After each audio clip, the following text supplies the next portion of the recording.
और मेरा सबसे अच्छा दोस्त लुका छिपी खेल रहे थे, लेकिन मैं एक बार छिपा तो पूरे 3000 साल तक बाहर नहीं निकला। इस दौरान वो दुनिया का सबसे ताकतवर इंसान बन गया, जबकि मैंने खुद को और गहराई से छिपा लिया, क्योंकि इस दुनिया में आने के बाद मुझे लंबी उम्र तो मिली, लेकिन मैं सबसे ताकतवर नहीं बन सकता था। और मेरा वही दोस्त, जो अब दुनिया का सबसे ताकतवर इंसान बन चुका था, हमेशा जिंदा भी नहीं रह सकता था। मुझे लगा था कि मैंने सब कुछ पूरी तरह छिपा लिया है, लेकिन 6000 साल बाद अचानक उसे मेरी याद आ गई, क्योंकि उसकी पत्नी सू छिंगयान की उम्र अब खत्म होने वाली थी। मरने से पहले सू छिंगयान ने उससे कहा कि उनके पुराने साथी लगभग सब मर चुके थे, लेकिन एक इंसान बहुत पहले अचानक गायब हो गया था, और वो जानना चाहती थी कि आखिर उसका क्या हुआ। जब मेरे बारे में बात चली तब उसके चेहरे पर ज्यादा बदलाव नहीं दिखा। कभी हम दोनों साथ बैठकर शराब पीते थे और दुनिया जीतने की बातें करते थे। उसे यकीन नहीं था कि मैं अब तक जिंदा हूँ या नहीं, लेकिन उस दौर में मुझे भी सम्राट बनने के सबसे बड़े दावेदारों में गिना जाता था। फिर मैं अचानक गायब हो गया। सू छिंगयान ने कहा कि वो दोनों इतने अच्छे दोस्त थे, फिर भी उसने कभी ये जानने की कोशिश नहीं की कि मैं जिंदा हूँ या मर चुका हूँ। उसने जवाब दिया कि मैं खुद अपनी मर्जी से गायब हुआ था। उसके हिसाब से मैं काफी लंबे समय तक जिंदा रहा और शायद अब भी कहीं छिपा बैठा हूँ। ये उसकी सहज भावना थी। उसे लगता था कि गायब होने के बाद भी मैं मरा नहीं था। तभी किसी ने पूछा कि अगर मैं जिंदा था तो फिर कभी सामने क्यों नहीं आया। उसने ठंडे अंदाज में जवाब दिया कि जो इंसान खुद को छिपा कर रखता है वो जरूर किसी चीज से डर रहा होता है। सू छिंगयान जल्दी ही उसकी बात समझ गई। उस दौर में मैं सम्राट बनने से बस एक कदम दूर था। ऐसी हालत में अगर मुझे किसी चीज से डर लगता तो या तो वो कोई खतरनाक जीव होता या फिर सम्राट बन चुका वही आदमी। सू छिंगयान ने पूछा कि अगर मैं उससे डरता था तो आखिर उसकी वजह क्या थी। उसने हंसते हुए कहा कि शायद मेरे पास कोई ऐसा राज था जिसे मैं उससे छिपाना चाहता था। उसे खुद पर पूरा भरोसा था। ये कहते ही उसके शरीर से दिव्य प्रकाश फूट पड़ा। सम्राट की भयानक आभा पूरे तारों भरे आसमान में फैल गई। दुनिया कांप उठी। अब वो इस युग की सबसे ऊंची शक्ति बन चुका था। सू छिंगयान ने पूछा कि क्या उसने कभी सच में मुझे ढूंढने की कोशिश नहीं की। उसने साफ कह दिया कि उसने कभी कोशिश नहीं की। उसके मुताबिक चाहे मैं किसी भी वजह से उससे बच रहा था, उसे उसकी कोई परवाह नहीं थी, क्योंकि वो इस युग का सम्राट था। सू छिंगयान ने हल्के व्यंग्य में कहा कि फिर तो मैं बेवजह उससे डरकर कहीं छिपा बैठा हूँ। उसी समय तारों भरे आसमान के बेहद दूर हिस्से में मैंने भी उसकी सम्राट वाली आभा महसूस की। मैं मन ही मन बड़बड़ाया कि फिर से ये क्या तमाशा शुरू कर दिया। सम्राट बन गया तो क्या पूरी दुनिया को परेशान करेगा। समय तेजी से बीतता गया। 1000 साल और गुजर गए। अब मेरी उम्र लगभग 10,000 साल हो चुकी थी, लेकिन मेरे शरीर की जीवन शक्ति अब भी उफान पर थी। मेरी उम्र की सीमा जैसे खत्म ही नहीं होती थी। यहाँ तक कि सम्राट भी ज्यादा से ज्यादा 20,000 साल तक ही जीते थे, लेकिन मुझे इस लंबी उम्र से खुशी नहीं मिलती थी, क्योंकि इसी वजह से मैं असली सम्राट के स्तर तक नहीं पहुंच सकता था। फिर भी मैंने ताकत की तलाश छोड़ने से इनकार कर दिया। अगर लंबी उम्र पाकर भी सबसे ताकतवर न बन पाऊं तो ऐसी जिंदगी अधूरी लगती थी। इसलिए मैंने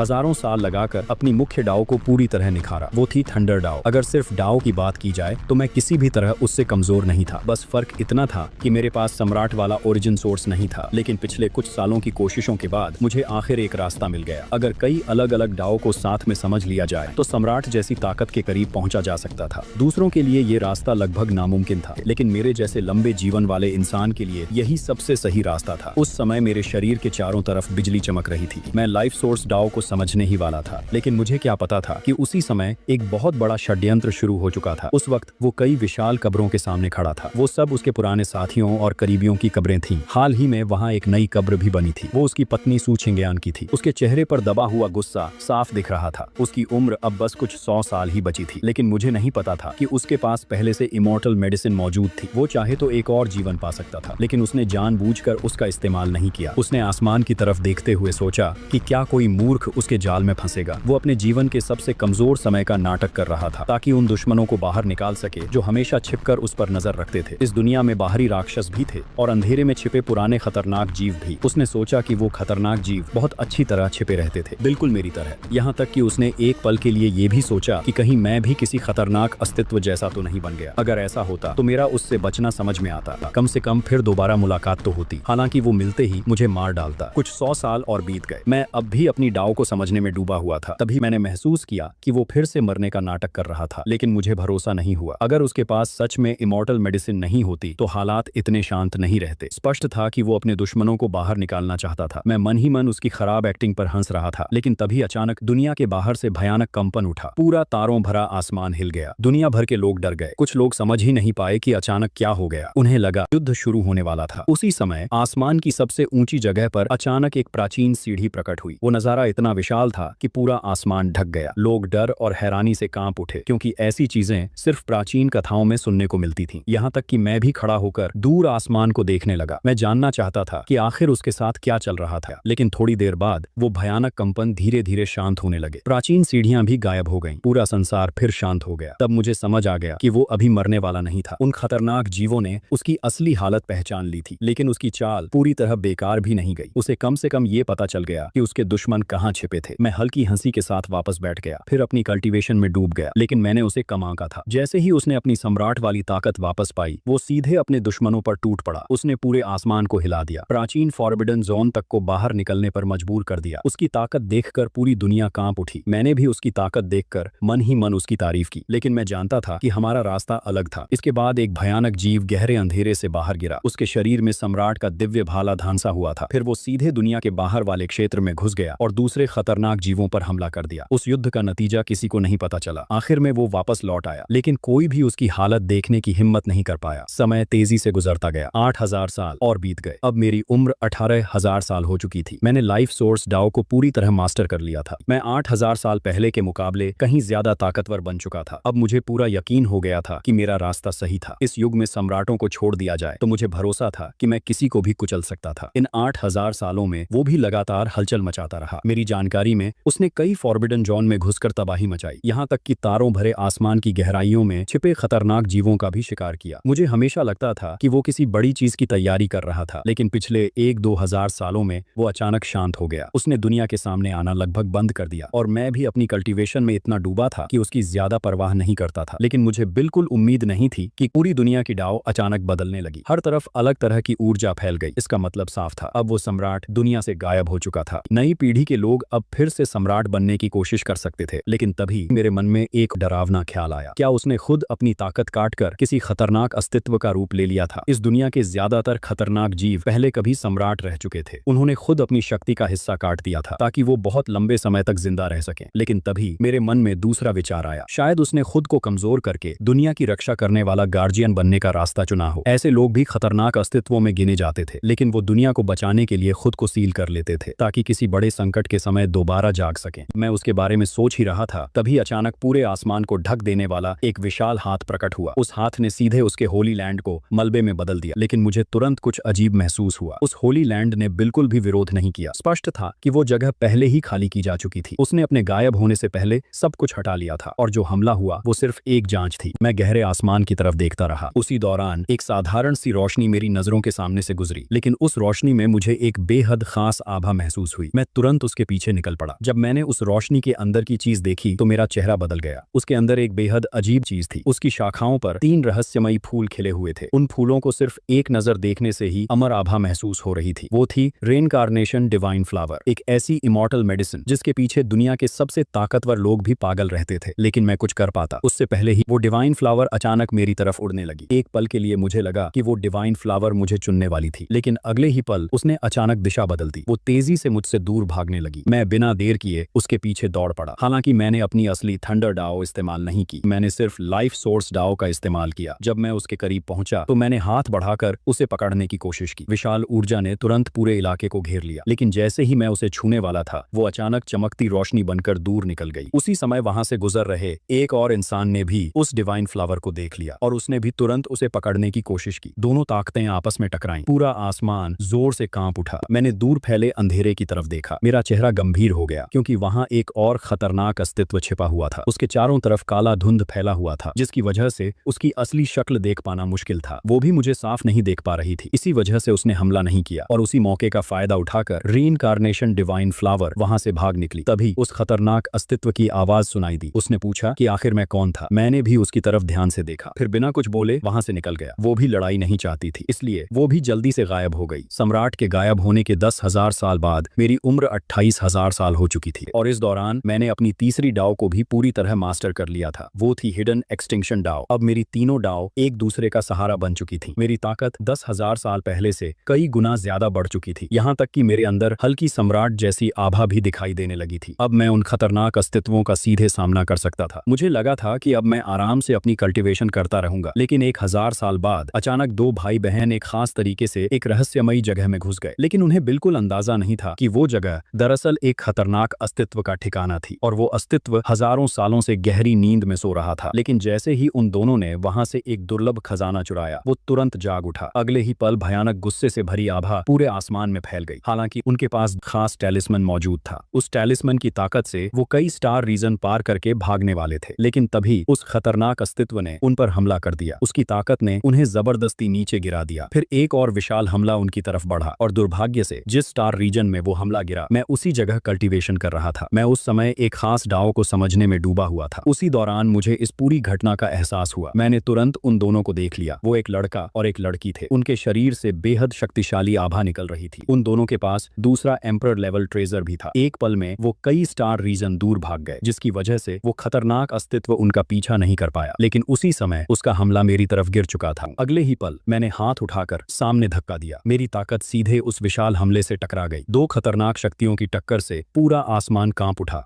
इस टक्कर में मुझे ज्यादा नुकसान नहीं हुआ और उस खतरनाक अस्तित्व का हमला भी मैंने रोक दिया। दूर बैठे उस अस्तित्व को भी झटका लगा। उसे उम्मीद नहीं थी कि उसका हमला रोकने वाला कोई दूसरा खतरनाक अस्तित्व निकल आएगा। सबसे हैरानी की बात यह थी कि वो मुझे पहचान भी नहीं पाया। हालांकि उसने अपना गुस्सा दबा लिया, क्योंकि उसका असली लक्ष्य वो दोनों चोर थे। लेकिन उनकी असली जगह पता करना आसान नहीं था। आखिर में उसे ये नुकसान सहना पड़ा। सब कुछ शांत होने के बाद मैंने उन दोनों के भागने वाली दिशा में देखा। हालांकि मैंने उन्हें बस एक नजर देखा था, लेकिन फिर भी समझ गया कि वो दोनों इस युग के सबसे बड़े प्रतिभाशाली लोगों में से थे। लेकिन उस समय मुझे बिल्कुल अंदाजा नहीं था। मेरी और उन भाई बहन की कहानी अभी बस शुरू हुई थी। कुछ समय बाद उन दोनों में बातचीत चल रही थी। लड़की का नाम चू याओगुआंग था। वो काफी शांत और समझदार थी। उसने कहा कि इतनी सारी डिवाइन ट्रेजर मिलना आसान नहीं होता। उनके मुताबिक हर इंसान इतनी बड़ी किस्मत संभाल नहीं सकता था। लेकिन असल में उनके पास पहले से 7 एम्परर टैलिस्मन मौजूद थे। अगर वो चीजें उनके पास नहीं होती तो शायद वो बहुत पहले मर चुके होते। इसके बावजूद चू याओगुआंग रुकना नहीं चाहती थी। उसने फैसला किया कि पहले वो अपने घाव ठीक करेंगे, फिर उन डिवाइन ट्रेजर से मिली ताकत को पूरी तरह समझेंगे। करीब 100 साल बाद मैं तेजी से तारों भरे आसमान को पार करता हुआ अपने एक ठिकाने पर वापस लौटा। मैंने हजारों सालों में ऐसे 3 गुप्त ठिकाने बनाए थे जहां मैंने अपनी अनगिनत दुर्लभ चीजें छिपा कर रखी थी। लेकिन उनमें से एक जगह मेरे लिए सबसे खास थी, क्योंकि वहां एक अनमोल डिवाइन बैम्बू उग रहा था। उसका नाम 7 कलर्ड बैम्बू था। वो लगातार बढ़ता रहता था और उसकी ऊर्जा भी कभी खत्म नहीं होती थी। मैंने सोचा था कि कुछ हजार साल बाद उसे पूरी तरह इस्तेमाल करूंगा। समय गुजरता गया। अब मेरी उम्र 30,000 साल हो चुकी थी। मेरी थंडर डाव, लाइफ सोर्स डाव और हिडन एक्सटिंक्शन डाव तीनों पूरी तरह कंप्लीट हो चुकी थी। अब मैंने चौथी डाव समझना शुरू किया। वो थी स्लॉटर डाव। अब मेरी ताकत इतनी बढ़ चुकी थी कि मैं पूरे संसार में बेखौफ घूम सकता था। कुछ दशक बाद अचानक मुझे अपने एक ठिकाने से अजीब हलचल महसूस हुई। उसी दिन वो भाई बहन एक खास ट्रेजर बॉक्स के सहारे मेरे गुप्त ठिकाने तक पहुंच गए। जैसे ही उन्होंने अंदर कदम रखा, सामने का दृश्य देखकर दोनों दंग रह गए। लेकिन उन्हें लगा कि शायद अभी तक किसी ने उन्हें नोटिस नहीं किया था। उनके ट्रेजर बॉक्स को चलाने की कीमत बहुत बड़ी थी, इसलिए वो खाली हाथ वापस नहीं जाना चाहते थे। चू याओगुआंग जोखिम लेने से डरती नहीं थी। असल में पिछले बार उस खतरनाक अस्तित्व से बच निकलने के बाद उसका डर काफी कम हो चुका था। जहां तक किसी खतरनाक अस्तित्व को नाराज करने की बात थी, उसे अब उसकी भी ज्यादा परवाह नहीं थी। उसका छोटा भाई भी उसकी बात के खिलाफ नहीं गया। इसके बाद दोनों धीरे धीरे अंदर बढ़ने लगे। उन्होंने कई सुरक्षा व्यवस्थाओं को पार किया। कुछ ही देर बाद उन्हें 7 कलर्ड बैम्बू मिल गया। उसे देखते ही दोनों के चेहरे खुशी से चमक उठे, क्योंकि वही असली खजाना था जिसकी तरफ ट्रेजर बॉक्स उन्हें लेकर आया था। लेकिन जैसे ही उन्होंने उस बैम्बू को छुआ, मुझे तुरंत एहसास हो गया मैं कई सालों से अपनी शक्ति से उस बैम्बू को पाल रहा था, इसलिए उसके साथ मेरा गहरा संबंध बन चुका था। मैंने बिना देर किए तुरंत अपनी लाइफ सोर्स डाव सक्रिय की, फिर अविश्वसनीय गति से अपने ठिकाने की तरफ लौटने लगा। साथ ही मैंने अपनी खतरनाक आभा भी छोड़ दी। मेरी शक्ति अनगिनत स्टार रीजन पार करती हुई सीधे उस ठिकाने पर पहुंच गई और वहां पहुंचते ही मैंने उन दोनों को पहचान लिया। उस समय मेरे ठिकाने के अंदर कई दुर्लभ खजाने पहले ही लूटे जा चुके थे। यहाँ तक कि वो दोनों 7 कलर्ड बैम्बू को जड़ से काटने की कोशिश कर रहे थे। मेरे अंदर तुरंत हत्या की भावना उठ गई। मैंने अपनी शक्ति से उन दोनों को सीधे कुचलने की कोशिश की। उन्होंने बिना देर किए तुरंत एक एम्परर टैलिस्मन सक्रिय कर दिया। अगले ही पल उन दोनों के चारों तरफ दिव्य रोशनी फैल गई और जैसे ही मेरी ताकत उन तक पहुंचने वाली थी, वो दोनों अचानक गायब हो गए। लेकिन जाते जाते वो लगभग पूरा 7 कलर्ड बैम्बू भी साथ ले गए। पीछे सिर्फ जड़ का छोटा सा हिस्सा बचा था। अगले ही पल मैं खुद वहां पहुंच गया, लेकिन तब तक बहुत देर हो चुकी थी। मैं बहुत दूर था, इसलिए मेरी दूर से की गई ताकत उन्हें रोक नहीं पाई। मैंने अपने उजड़े हुए ठिकाने की तरफ देखा, फिर उस बैम्बू की बची हुई छोटी सी जड़ को घूरने लगा। मेरी आंखों में भयानक हत्या की भावना भर गई। मैंने तुरंत अपनी पूरी शक्ति छोड़ी। बहुत जल्द मुझे उस बैम्बू की हल्की आभा महसूस हो गई। मैं बिना किसी हिचकिचाहट के उनका पीछा करने निकल पड़ा, लेकिन वो दोनों भी बेहद चालाक थे। उन्होंने तुरंत अपनी दिशा बदल ली। धीरे धीरे उनकी आभा कमजोर पड़ने लगी। स्पष्ट था कि उन्हें पता चल चुका था कि मैं बैम्बू की लोकेशन महसूस कर सकता था, इसलिए उन्होंने उसे छिपाने का तरीका इस्तेमाल किया। आखिर में बैम्बू की आभा पूरी तरह गायब हो गई। मैं तारों भरे आसमान में खड़ा बस ठंडी नजरों से आगे देखता रह गया। मेरे स्तर की ताकत होने के बावजूद मैं उन दोनों को पकड़ नहीं पाया था। यहाँ तक कि मेरा 7 कलर्ड बैम्बू भी चोरी हो चुका था। लेकिन मैं जानता था कि वो दोनों साधारण लोग नहीं थे। 14 साल बाद मुझे फिर से 7 कलर्ड बैम्बू की आभा महसूस हुई। मैं तुरंत उनकी तरफ निकल पड़ा। बहुत मुश्किल से मैंने उन दोनों का पता लगाया, लेकिन मेरे पहुंचने से पहले ही उन्होंने फिर एक एम्परर लेवल ट्रेजर इस्तेमाल कर लिया और इस बार भी वो बच निकले। हालांकि बैम्बू के अंदर अब भी मेरी शक्ति मौजूद थी। उसी समय किसी दूर जगह पर वो दोनों बुरी तरह घायल हालत में छिपे हुए थे। लड़के ने घबराकर अपनी बहन से कहा कि उससे गलती से बैम्बू की आभा बाहर निकल गई थी, लेकिन वो एक बात समझ नहीं पा रहा था। उसके मुताबिक ये खतरनाक अस्तित्व बाकी लोगों जैसा नहीं था, क्योंकि आमतौर पर ऐसे अस्तित्व लंबे समय तक जागते नहीं रहते थे। लेकिन मैं लगातार उनका पीछा कर रहा था। चू याओगुआंग भी इस बात को अजीब मान रही थी। उसने कहा, ऐसे अस्तित्वों के असली इरादे समझना आसान नहीं होता। इसके बाद उसने फैसला किया कि उन्हें बैम्बू के अंदर बची मेरी शक्ति जल्द से जल्द खत्म करनी होगी। तभी उसके भाई को अचानक कुछ याद आया। उसने कहा कि उसका एक दोस्त पहले किसी दूसरे खतरनाक अस्तित्व से टकरा चुका था और 3 बार उसके बेहद करीब जाने के बावजूद वो अस्तित्व नहीं जागा था। फिर उसने एक पागलपन भरा सुझाव दिया। उसने कहा कि अगर वो 2 खतरनाक अस्तित्वों को आमने सामने ले आए तो शायद दोनों आपस में लड़ पड़े। उसकी बात सुनकर चू याओगुआंग की भौहें सिकुड़ गईं, क्योंकि खतरनाक अस्तित्वों के खिलाफ चाल चलना बेहद जोखिम भरा था और जिस अस्तित्व की बात उसका दोस्त कर रहा था उसके अंदर भी कोई बड़ा रहस्य छिपा हो सकता था। लेकिन आखिर में चू याओगुआंग मान गई। उसने अपने भाई से कहा कि वो तुरंत अपने दोस्त से संपर्क करे, फिर वो मुझे उस दूसरे खतरनाक अस्तित्व की तरफ ले जाएंगे और देखेंगे कि आखिर क्या होता था। कुछ दिनों बाद वो दोनों अपने दोस्त से मिले। उसका नाम सोंग जिंगमिंग था। तीनों ने मिलकर लंबी बातचीत की। तभी उन्हें पता चला कि जिस खतरनाक अस्तित्व की बात सोंग जिंगमिंग कर रहा था वो एक प्राचीन युद्ध भूमि के अवशेषों में छिपा हुआ था। पूरा इलाका लाल रंग की भयानक ऊर्जा से ढका रहता था, इतनी खतरनाक कि कोई भी आसानी से अंदर नहीं जा सकता था। काफी चर्चा के बाद चू याओगुआंग ने फैसला किया कि वो अकेले वहां जाएगी। उसने अपने भाई और सोंग जिंगमिंग को दूर छिपे रहने के लिए कहा। फैसला लेने के बाद चू याओगुआंग ने 3 साल तक पूरी तैयारी की। फिर आखिर वो दिन आ गया। वो अकेली उस प्राचीन युद्ध भूमि तक पहुंच गई, लेकिन वहां का दृश्य देखकर उसके जैसे इंसान तक के रोंगटे खड़े हो गए। पूरी जगह में घनी लाल ऊर्जा फैली हुई थी जो हजारों साल बाद भी खत्म नहीं हुई थी। जल्दी ही उसे वो लाल क्षेत्र मिल गया जिसके अंदर वो खतरनाक अस्तित्व छिपा था। उसने तुरंत 7 कलर्ड बैम्बू निकाला, फिर उसकी शक्ति का इस्तेमाल करके तेजी से अंदर बढ़ने लगी, क्योंकि उसे डर था कि मैं किसी भी पल वहां पहुंच सकता था। और सच में मुझे उसी समय 7 कलर्ड बैम्बू की आभा महसूस हो गई। लेकिन इस बार मैं थोड़ा उलझन में पड़ गया। सिर्फ 3 साल के अंदर बैम्बू की आभा दोबारा सामने आ गई थी। मुझे समझ नहीं आया कि ये गलती थी या जानबूझकर किया गया जाल, लेकिन फिर भी मैं तुरंत वहां निकल पड़ा, क्योंकि मुझे किसी चीज का डर नहीं था। मैं तेजी से उस इलाके के ऊपर पहुंच गया, लेकिन सामने का दृश्य देखकर मैं भी एक पल के लिए रुक गया।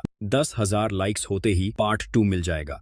पिछले पार्ट में मैं उस इलाके के ऊपर पहुंच चुका था, लेकिन सामने का नजारा देखकर मैं भी हैरान रह गया। वो एक प्राचीन युद्ध भूमि थी जहां अनगिनत लोगों ने अपनी जान गंवाई थी। उधर मेरी भयानक आभा महसूस होते ही चू याओगुआंग भी डर से कांप उठी। उसने भागने वाला टैलिस्मन कसकर पकड़ रखा था, लेकिन पता नहीं क्यों वो तुरंत भागी नहीं, बल्कि 7 कलर्ड बैम्बू को मजबूती से पकड़े रही। उसने सिर उठाकर मेरी तरफ देखा और हल्की सी मुस्कान दे दी। आजकल के युवाओं की हिम्मत सच में काफी बड़ी निकली। असल में वो मेरे हमला करने का इंतजार कर रही थी ताकि यहाँ छिपे खतरनाक जीव को जगा सके। मैंने उसकी चुनौती महसूस कर ली, लेकिन मेरे वर्तमान स्तर और अनुभव के सामने सिर्फ खतरनाक जीव ही डर पैदा कर सकते थे। मैंने सीधे एक उंगली आगे बढ़ा दी। चारों तरफ की तारों वाली रोशनी इकट्ठा होने लगी। बहुत बड़ी और भयानक आभा पल भर में तैयार हो गई। अगले ही पल पूरी युद्ध भूमि टूटकर बिखर गई। ऐसी ताकत के सामने दुनिया में कोई नहीं टिक सकता था। हालांकि चू याओगुआंग समय रहते उस एम्परर टैलिस्मन से बच निकली, लेकिन इस बार उसे पहले से कहीं ज्यादा गंभीर चोट लगी। मैं इस तरह की चीजों का आदी हो चुका था। उसके बाद मैं अनगिनत तारों को पार करता हुआ वहां पहुंचा। इस समय लाल ऊर्जा पूरी तरह टूट चुकी थी। उसके अंदर सोया खतरनाक जीव आखिर जाग गया। मैं भी युद्ध भूमि पर उतर गया। वो खतरनाक जीव एक आदमी था। उसका शरीर देखने में मजबूत लग रहा था, लेकिन उससे सड़न जैसी हवा निकल रही थी। वो आदमी दुनिया को महसूस करते हुए धीरे धीरे बड़बड़ाने लगा। उसे एहसास हुआ कि लगभग 9 लाख साल बीत चुके थे। वो पूरी तरह गहरी नींद में डूबा रहा और बड़ी आपदा का समय मिस कर गया। लेकिन जैसे ही उसने मुझे खतरनाक जीव के रूप में पहचाना, उसकी आंखों में तुरंत हत्या की भावना भर गई। वो जानना चाहता था कि मैं भविष्य की पीढ़ी का कोई इंसान था या 9 लाख साल पहले का कोई पुराना अस्तित्व। मैंने कोई जवाब नहीं दिया। मुझे लगा वो शायद उन लोगों में से था जो उस समय के ग्रेट एम्परर से खुद को सील करवा लेते थे ताकि बड़ी आपदा आने पर जागकर दुनिया की रक्षा कर सकें। असल में ऐसे लोगों के लिए मेरे मन में कोई नफरत नहीं नहीं थी, बल्कि मैं उनका सम्मान करता था। लेकिन आखिर में वो आदमी ज्यादा देर तक टिक नहीं पाया। उसका शरीर धीरे धीरे धूल बनकर बिखर गया। मुझे लगा शायद वो फांग झेन था, वही इंसान जिसे लाल धूल वाले ग्रेट एम्परर ने अपने बराबर माना था। लेकिन अफसोस, उसे इमॉर्टलिटी नहीं मिली। मैंने वहां पड़े कुछ दुर्लभ आध्यात्मिक खजाने उठा लिए और वहां से निकल गया। मेरी वर्तमान साधना इतनी गहरी हो चुकी थी कि दिव्य वस्तु खोने के बाद भी मेरा मन पूरी तरह शांत बना रहा। उधर चू याओ गुआंग भागने के बाद कई साल तक छिपी रही। फिर वो सावधानी से बाहर निकली और अपने छोटे भाई वो सॉन्ग जिनमिंग से मिली। जब उन्हें यकीन हो गया कि वहां खतरनाक आभा अब सक्रिय नहीं बची, तब जाकर वो अंदर घुसे। इसके बाद उन्होंने जगह जगह बिखरे खजानों की तलाश शुरू कर दी। इस बार उनकी कमाई बहुत बड़ी निकली। हालांकि उन्हें कोई दिव्य वस्तु नहीं मिली, लेकिन उन चीजों की मदद से उनकी प्रगति और तेज हो गई। पलक झपकते 600 साल बीत गए। तीनों दुनिया के सबसे ऊंचे स्तर तक पहुंच चुके थे। बस आखिरी ब्रेक थ्रू बाकी था। आखिर में भाई बहन ने सबसे पहले ब्रेक थ्रू शुरू कर दिया। दोनों ने एक साथ स्वर्गीय परीक्षा को जगह दिया। सबसे ताकतवर रास्ते पर चलते हुए कोई पीछे हटने को तैयार नहीं था। दो विशाल बिजली समुद्र आसमान से उतर पड़े। अनगिनत दिव्य बिजली की धाराएं तारों भरे आसमान को चीरने लगी। अगर कोई इसे पार कर लेता तो दुनिया का सबसे ऊंचा अस्तित्व बन जाता। तभी भयानक गर्जना के साथ दोनों भाई बहन स्वर्ग के खिलाफ ऊपर बढ़ गए। उन्होंने एक एक करके विनाशकारी बिजली को तोड़ डाला। जल्द ही दोनों का शरीर घावों से भर गया, लेकिन उनकी आभा जरा भी कमजोर नहीं हुई। इसी दौरान कुछ खतरनाक जीव भी जाग उठे। उन्होंने पहचान लिया कि आखिरकार वही दोनों इस स्तर तक पहुंच गए थे और अब पुराने हिसाब चुकाने का समय आ चुका था। 7 कलर्ड बैम्बू ने भाई बहन को बहुत फायदा पहुंचाया था। उसी वजह से वो अपनी पीढ़ी से आगे निकल पाए। लेकिन मेरी चीज इतनी आसानी से लेकर कोई बच नहीं सकता था। अगले ही पल मैंने दोनों पर एक साथ हमला कर दिया। बहुत बड़ी खतरनाक आभा आसमान से टूट पड़ी। ऐसी ताकत देखकर पूरी दुनिया कांप उठी। भाई बहन पहले से तैयार थे। उन्होंने तुरंत पहचान लिया कि हमला करने वाला वही 7 कलर्ड सर्वोच्च अस्तित्व था। चू जिंगहोंग के शरीर पर एक का बज आ गया। वो उसका दिव्य हथियार था, लेकिन स्वर्गीय बिजली और खतरनाक आभा एक साथ टूट पड़ी। उसका शरीर सीधे बिजली से छेद दिया गया। वो लगभग नीचे गिर पड़ा। उसी समय मेरे हमले ने उसे और दूर उछाल दिया। दूसरी तरफ चू याओ गुआंग 7 कलर्ड बैम्बू पकड़े हुए थी। उसकी आभा बेहद तेज थी, लेकिन वो भी हमला नहीं झेल पाई। हालांकि उन्होंने अपनी छिपी आभा छोड़ दी। उनकी चोटें पल भर में काफी हद तक ठीक हो गईं और उनकी आभा फिर से बेहद तेज हो उठी। लेकिन ज्यादा देर नहीं लगी। दो और खतरनाक जीवों ने भी हमला कर दिया। वो दोनों भी पुराने हिसाब चुकाने आए थे। शुआनलू प्राचीन सम्राट और फेंग त्यानजुन। चू याओ गुआंग ने तुरंत दोनों को पहचान लिया, क्योंकि वो पहले भी उनसे टकरा चुकी थी। चू जिंगहोंग के शरीर से लगातार खून बहने लगा। उसका पूरा शरीर लगभग टूट चुका था। चू याओ गुआंग की हालत भी बहुत खराब थी, लेकिन दोनों ने आखिरी ताकत जुटाई और फिर ऊपर छलांग लगा दी। इसी पल चू याओ गुआंग और ऊंचाई तक पहुंच गई। उसने उस आखिरी सर्वोच्च दीवार को लगभग छू लिया। पूरी दुनिया कांप उठी। लेकिन ठीक उसी समय उसका छोटा भाई पूरी तरह असफल हो गया। वो तारों के सबसे ऊंचे स्थान से नीचे गिर पड़ा। अनगिनत दिव्य बिजली उसकी तरफ टूट पड़ी, यहाँ तक कि उसके दिव्य पत्थर भी बंद हो गए। चू जिंगहोंग वहीं मर गया। वो सीधे महान आरोहण की परीक्षा में खत्म हो गया। चू जिंगहोंग दुनिया का सबसे बड़ा प्रतिभाशाली इंसान था, लेकिन उस पर 3 खतरनाक जीवों ने एक साथ हमला कर दिया था। अपने भाई की मौत देखकर चू याओ गुआंग की आंखें खून से भर उठीं। उसने कई बार इस तरह के दुखद नतीजों की कल्पना की थी, लेकिन सच में ऐसा होने पर वो खुद को संभाल नहीं पाई। उधर उसकी अपनी हालत भी सीमा तक पहुंच चुकी थी। एक के बाद एक स्वर्गीय बिजली उस पर गिर रही थी। सबसे डरावनी बात यह थी कि तारों की गहराई से फिर खतरनाक आभा उठी और सीधे उसकी तरफ बढ़ने लगी। उसके दिल में निराशा भर गई, क्योंकि वो अब एक और खतरनाक हमला नहीं झेल सकती थी। सिर्फ यही एक बार उसे नीचे गिराने के लिए काफी था। लेकिन तभी कुछ ऐसा हुआ जिसकी किसी ने कल्पना नहीं की थी। सॉन्ग जिनमिंग अचानक उसके सामने आ गया। दिल में छिपी किसी भावना की वजह से वो खुद को रोक नहीं पाया। उसने चू याओ गुआंग के लिए सर्वोच्च खतरनाक जीव का हमला सीधे झेल लिया। उसी पल उसका शरीर लगभग चकनाचूर हो गया। चू याओ गुआंग पूरी तरह हिल गई, क्योंकि उसका प्रतिद्वंद्वी सॉन्ग जिनमिंग अपनी जान दांव पर लगाकर उसकी रक्षा कर रहा था। तभी एक और खतरनाक आभा फूटी। सॉन्ग जिनमिंग ने टूटे शरीर को संभालते हुए फिर सामने आकर हमला रोक लिया। इसके बाद वो पीछे जाकर गिर पड़ा। कोई नहीं जानता था कि वो जिंदा बचा या नहीं, लेकिन इसी मौके का फायदा उठाकर चू याओ गुआंग ने आखिरी कदम पार कर लिया। बहुत बड़ी आभा उसके शरीर में उमड़ पड़ी। उसकी शक्ति तेजी से बढ़ने लगी, लेकिन उसी समय फिर एक खतरनाक जीव ने हमला कर दिया। वो अब भी नए एम्परर को जन्म लेने से रोकना चाहता था, लेकिन बहुत देर हो चुकी थी। उसने टूटा हुआ 7 कलर्ड बैम्बू लहराया और उसी पल दुनिया के सबसे सबसे ऊंचे स्थान पर पहुंच गई। पूरा ब्रह्मांड जोर से कांप उठा। इस समय तारों भरे आसमान के सबसे ऊंचे स्थान पर सिर्फ एक इंसान खड़ा था। उसके लंबे बाल हवा में लहरा रहे थे। आंखों से सबसे ताकतवर दिव्य रोशनी निकल रही थी। चारों तरफ सम्राटीय आभा फैल चुकी थी। चू याओ गुआंग आखिर ग्रेट एम्परर बन गई। वो इस युग की अंतिम विजेता बन चुकी थी। उसकी सिर्फ आभा ही खतरनाक जीवों के मन में डर भरने के लिए काफी थी। अब कोई भी आसानी से दुनिया में तबाही मचाने की हिम्मत नहीं कर सकता था। फिर भी वो अपने पुराने दुश्मनों को नहीं भूली। जहां तक सोंग जिनमिंग की बात थी, चू याओ गुआंग ने उसे समय रहते बचा लिया, लेकिन वो अपंग हो चुका था। उसकी साधना की नींव पूरी तरह टूट गई थी। अब वो ज्यादा समय तक जिंदा नहीं रह सकता था। चू याओ गुआंग ने आसमान की तरफ देखा। उसकी सम्राटीय आभा पूरे ब्रह्मांड में फैल गई। अब उसने उन खतरनाक जीवों की तलाश शुरू कर दी जिन्होंने उस पर हमला किया था। वो सिर्फ दो लोगों की पहचान कर पाई। एक था शुआनलू प्राचीन सम्राट, दूसरा था फेंग तियानजुन। बाकी दो की पहचान वो नहीं कर पाई। उसे सिर्फ इतना पता चला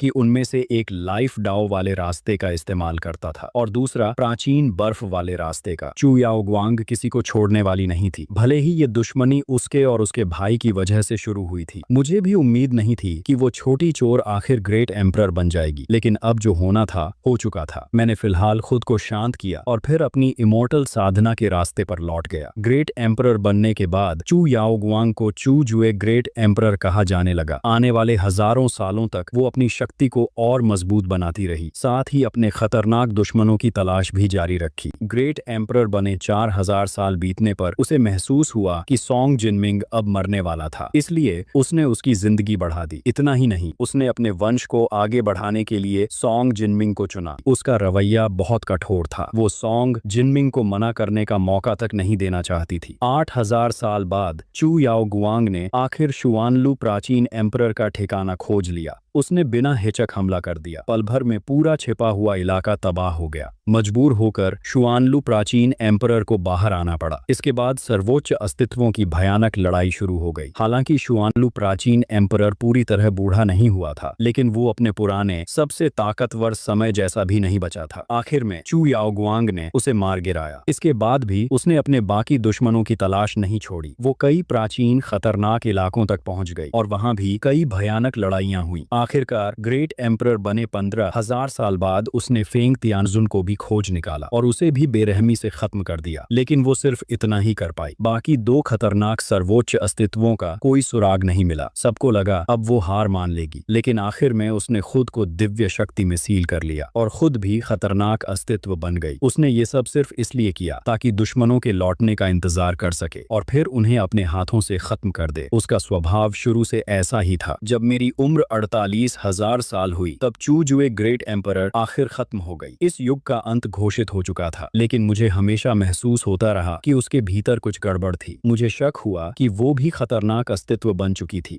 और ये मेरे लिए अच्छी खबर नहीं थी, क्योंकि हमारे बीच अब भी दुश्मनी बाकी थी। भले ही शुरुआत उसी ने की थी, लेकिन इतने लंबे समय बाद सही और गलत का कोई मतलब नहीं बचता था। जब मैंने चू जुए ग्रेट एम्परर से दुश्मनी की थी तब मैंने लाइफ डाओ वाला रास्ता इस्तेमाल किया था। अब दोनों ही एक दूसरे को खत्म करने की योजना बना रहे थे। 48,000 साल जीने के बाद मैं भी असली खतरनाक अस्तित्व बन चुका था। मेरी सोच और नजर अब उन्हीं खतरनाक जीवों जैसी हो गई थी। उनमें से कई के अपने अपने बड़े दुश्मन थे। बहुत कम खतरनाक जीव ऐसे थे जो पूरी तरह अकेले रह सके, लेकिन आखिर में वो सभी खत्म हो जाएंगे। सिर्फ मैं ही इमॉर्टल और सबसे ताकतवर रास्ते पर आगे बढ़ता रहूंगा। अगर वीडियो अच्छी लगी हो तो हाइप कर देना दोस्तों।